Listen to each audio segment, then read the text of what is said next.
Greetings, duelists, and welcome to another video.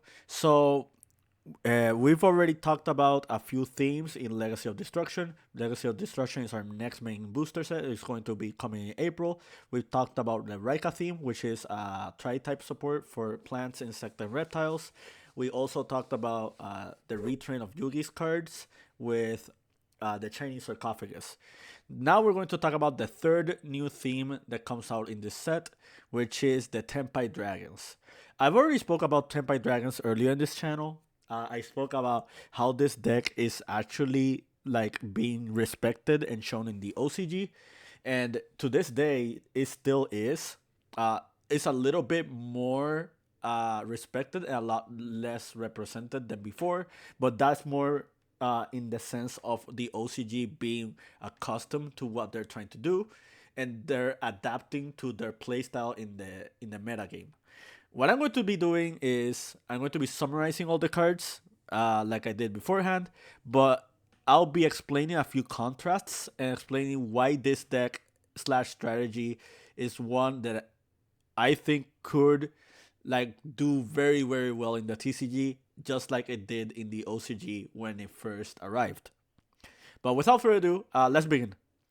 The Tenpai Dragon archetype is composed of three main deck monsters, two spells, two synchros, and one supporting theme. That is their win condition. It's an older synchro that we had in Raging Battle called Trident Dragon.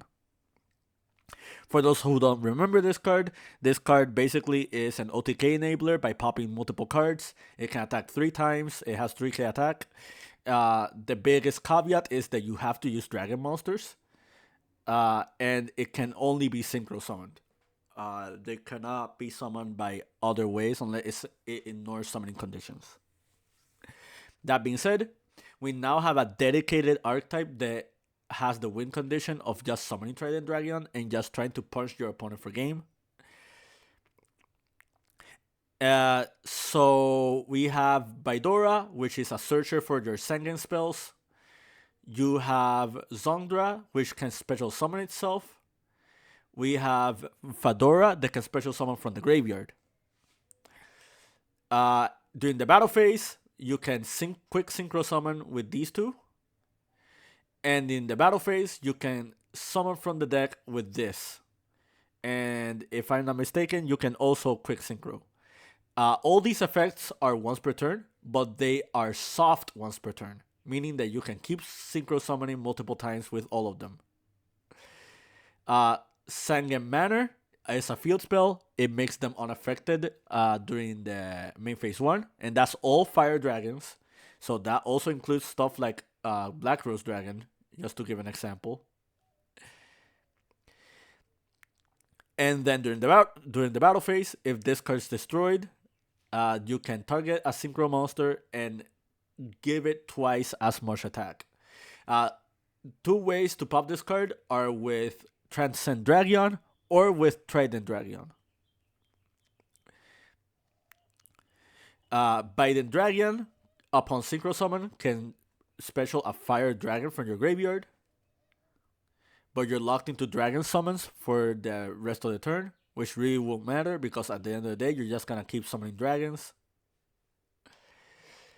Super Dragon Trident Dragon forces your opponent's monsters to attack. It changes their battle position, and it makes it so you cannot activate cards in the battle phase. And both Transcend Dragon and Biden Dragon both have a reborn effect. If 3 or more attacks have been declared this turn, you can special summon them from the graveyard. So your win condition is basically attacking, synchro into this guy, this summons back, this attacks again, you synchro into this guy attacks, you can resummon this guy again and attack with this again. And if you have more of the other monsters, you can just keep synchro summoning until you summon into Trident Dragon, pop the field spell, and attack for game. So with that being said, I think it's very clear that this is a going second strategy. And this is not the first time Konami has tried to dedicate a theme into just like winning in the battle phase. We've had other archetypes in the past that have done this. Some of them have done it very consistently, while others did not, and others have been exploited to a way that they're played whenever they go first. Uh, Really good examples for this are Dinosaurs and Mikanko, as well as Mathmech. These three themes, believe it or not, including Lunalite. So Lunalite, Dinosaurs, Mikanko, and Mathmech. If uh, people might not know this, but all of these decks are all going second strategies. The win condition of all these decks are to OTK your opponent. Mathmech Circular does it by summoning the Geo Mathmech Sigma. Mikanko does it by trying to take all their monsters or just swinging themselves into your opponent's monsters and have them take reflect damage. Lunalites do it by mass fusion summoning. And Dinosaurs do it by just summoning Conductor and just like trailblazing through every monster on the board with it. However, all those strategies that I mentioned have done supremely well going first. Uh, in Dinosaur's case, you just have a lot of strong oppressive monsters, and you can spam the boards with just other boss monsters as well. In Lunalite's case, this card right here, Lunalite Tiger, was just super abusable, and instead of being a fusion archetype, it just became like a XYZ toolbox deck that just enabled a lot of other strategies, be it by its own merit or by with other hybrids like Orgist. You had Gem Knights that pretty much just had enough resources to just burn your opponent multiple times, looping your monsters and just FTKing them. Uh, but yeah, we've also had other decks in the past that did not do so great. Despite that, Sky Strikers did super well for 18 months. It just became a very slow tempo deck that just stunned your opponent with your spell cards and your hand traps. War Rocks never took off, and it's very sad to say because War Rocks is the closest thing we have to the Tenpai Dragons. The issue with War Rocks is a lot of their monsters did not share the camaraderie of just abusing more potential in the battle phase. Instead, you just had very specific monsters. They just played a role into like bridging into other monsters. One example that I have is the Wento. Like, if Wento was not restricted to just level 5 or higher War Rocks, it would have been like any War Rock, in no matter what the level was. This probably would have been a better archetype because you pretty much have a better Wento with Zongdra's effect. Tistina is another example of this. Like the Divine Domain and just summoning the XYZ monsters just relied on your opponents having too many cards on the board, and this is not always going to happen. Your opponent is not always going to have 3 face-up cards, so this strategy is a little bit inconsistent when it comes to like its win condition. Now that I mentioned the comparisons with other decks, and like going second strategies, what makes Tenpai Dragon a little bit more enticing this format than other formats or other strategies? Well, the first thing to notice is with all this mass summoning and all these mass attacks with all these monsters, and with Tenpai Dragon's synergy with the Sengen Manor, you have ways to OTK even through Pot of Prosperity. Not many decks can actually do that, so just having an OTK strategy that can be done with just one card and can be played even with the prosperity restriction is already really respectable. The other thing that is selling this archetype very well is that it has a lot of space for non-engine. Like, you can play a bunch of different hand traps, you can play like a lot of utility cards, you can play floodgates. So with how compact this engine is, and with just so many little resources that you have to do or use in order to fulfill that OTK, that gives you a bunch of room for non-engine. And in a format like the one we currently have, we are pretty much in a format where you're trading hand traps one with another. This is one example that I'm going to give. Like this is the Snake Eye Fire King deck versus the Tenpai Dragon deck. This was from Post Legacy of Destruction tournament, and as you can see here, you can see that they're trying to pop off.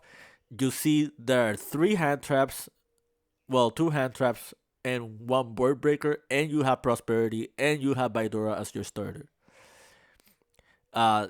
So basically, they're trying to pop off. You see them trying to fulfill the full combo. They get punished by Nibiru, and they're going to set and pass.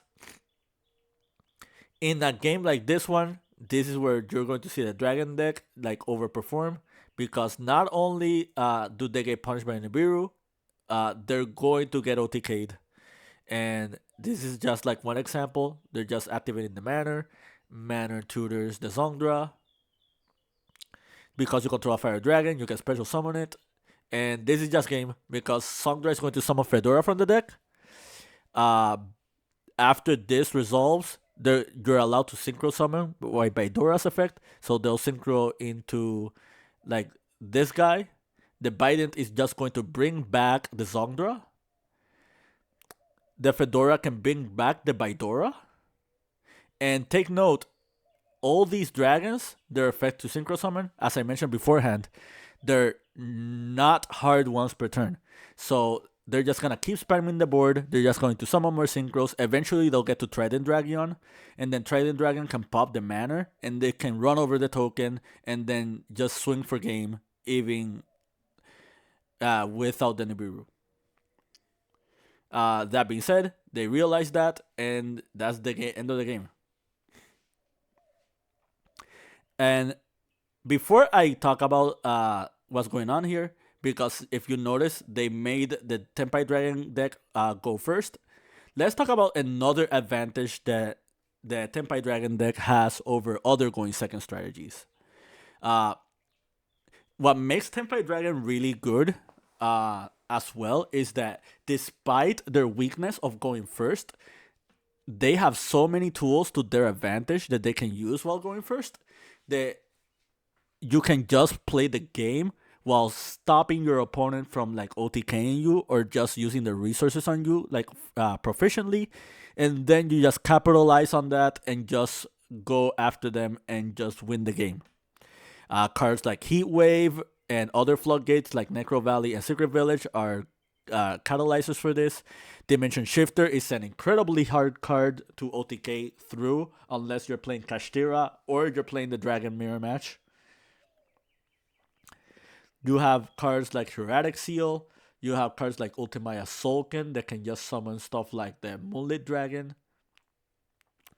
You have the Nirvana High Paladin that just is accessed through with the Secret Village. You have access to SP Little Knight as well, because this deck does not lock you until you just use the Synchro monsters. So, like right off the bat, you have so many ways to just like combat the game going first. Like that it won't matter if the opponent like does not give you an actual turn, because as you can stop them from playing, like what happened here with Dimension Shifter, they're just going to win the game because they're just going to win the war of attrition. And in a very simplified game state, this deck really doesn't need to do a lot. As you can see here, they're going to play through the Droll and Lockbird because the Zongdra is just going to summon from the deck. Then they're going to Synchro Summon. The Synchro is going to bring back the level 3 that you summon out of Zongdra. And then that makes the Biden Dragon, the other one, the Super Fleet, the Super Dragon. And then you can Reborn Biden after 3 attacks was done. So that's already OTK. And you do that through Drawling Lockbird and Imperm in his case. And so yeah, that's like another thing that's really strong for this deck. I guess the last thing we can talk about is the state of the meta game that we're at. Right now, we're in a format where hand traps are being forced to be played because the snake eye strategy is so oppressive at what it does that board breakers are sometimes just not enough for them. And in a format like that one, Tenpai Dragons are going to be very, very strong because this engine or this deck strategy can play a lot of non-engine and can trade well into non-engine that your opponent has. So in a game where you're just using your non-engine, or in this case hand traps, to just trade resources with your opponent, since you need way less resources than your opponent does in order to properly play the game, you're going to be ahead in advantage statistic wise. I already mentioned how this deck can also get through prosperity, which is a really, really big deal. You can play a lot of different cards to just like make sure their deck just is functionable enough as your strategy. And if we ever enter into a format that is not hand trap heavy, you can just play board breakers like droplets. You can just play like spell and trap removal, like twin twisters, like stuff like that, and you should be able to perform well with your Tenpai Dragon deck because of how adaptive it can be. So that pretty much just summarizes the archetype. I would show combos or a lot of other things that can do, but I think other YouTubers have already done a really good job at that. So this is it from me at this current moment. I hope you found this video informative and to your liking and to your understanding. More Legacy of Destruction content coming soon. Keep practicing and keep dueling.